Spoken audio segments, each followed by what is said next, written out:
నిజంగా బాబా జీవిత చరిత్ర చెప్పడం, బాబా లీలలు చెప్పడం, ఎక్కడెక్కడ కేకలేశారో దాని వెనకాతల దృష్టాంతాలు ఏమిటో, ఏ స్థాయిలో వేశారో చెప్పవలసి వస్తే ఏ మామూలు మాటలా, సామాన్యమైన విశేషం అది. అంతటి మహాపురుషుడైన. అందుచేత మసీదులోనే ఉంటూ ఉండేవారు. అప్పుడప్పుడు చందనోత్సవంలో పాల్గొనేవారు, అప్పుడప్పుడు హిందూ ఉత్సవాల్లో పాల్గొనేవారు. ఇటు శ్రీరామనవమి వేడుకలు అయ్యేవి, అటు ఆ వేడుకలు అయ్యేవి. ఎవరైనా తన దగ్గరికి వస్తే అల్లా మాలిక్ అనేవారు. ఉన్నారు కదా బాబా, మాకేమిట్లోటు మాకేమిట్లోటు అంటే ఆయన అనేవారు అల్లా మాలిక్, అల్లా మాలిక్ అనేవారు.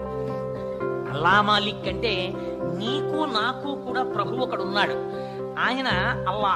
అల్లా అంటే నామరూపాలతో మీరు ఏ రూపంతో పిలవండి, నేను చెప్పాను కదా అది బ్రహ్మము. నేను శివుడు అంటారు, వేరొకరు కృష్ణుడు అంటారు, వేరొకరు శ్రీ మహావిష్ణువు అంటారు, వేరొకరు అల్లా అంటారు, వేరొకరు ఇంకో పేరుతో పిలుస్తారు. ఏ పేరుతో పిలిచినా అది బ్రహ్మం.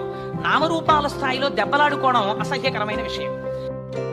అర్థం కాని వాళ్ళందరూ ఈ మాటే అన్నారు బాబా గారు.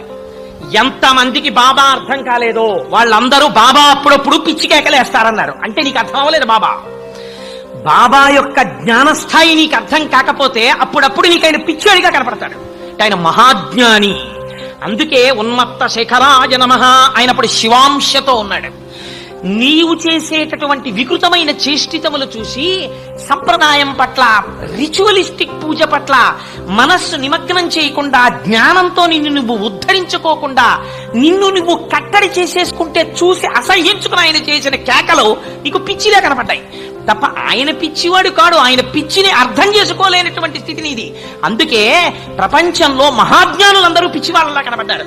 రమణ మహర్షిని కొంతమంది పిచ్చాడన్నారు, ఎక్కడికో వెళ్ళారు. సాయిబాబా గారి యొక్క అవతారం, సాయిబాబా గారు చూపించినటువంటి లీలలు చాలా చిత్రాతి చిత్రమైనటువంటి స్వరూపం. నేను దీని గురించి ప్రస్తావన చేసే ముందు ఒక 3 విషయాల్ని మీకు నేను మొట్టమొదట ప్రారంభంలో చెప్పవలసి ఉంటుంది. సాయిబాబా గారి జీవితం అంతా కూడా ఒక చట్టంలోకి ఇమిడింది. అదే అల్లా మాలిక్, రెండవది శ్రద్ధ, మూడవది సబూరి. ఈ మూడిటి మధ్యలోకే ఉంటుంది.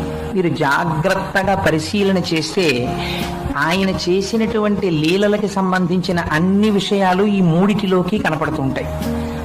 ఎందుచేత నేను ఈ మాట అంటున్నానంటే, మనకి శాస్త్రంలో ఒక మాట వాడతాం, మాయా అని. మాయా అంటే ఏమిటి అసలు అంటే, మీకు తేలికైనటువంటి మాటలలో చెప్పాలి అంటే, మాయా అంటే నామరూపములకే మాయా అని పేరు.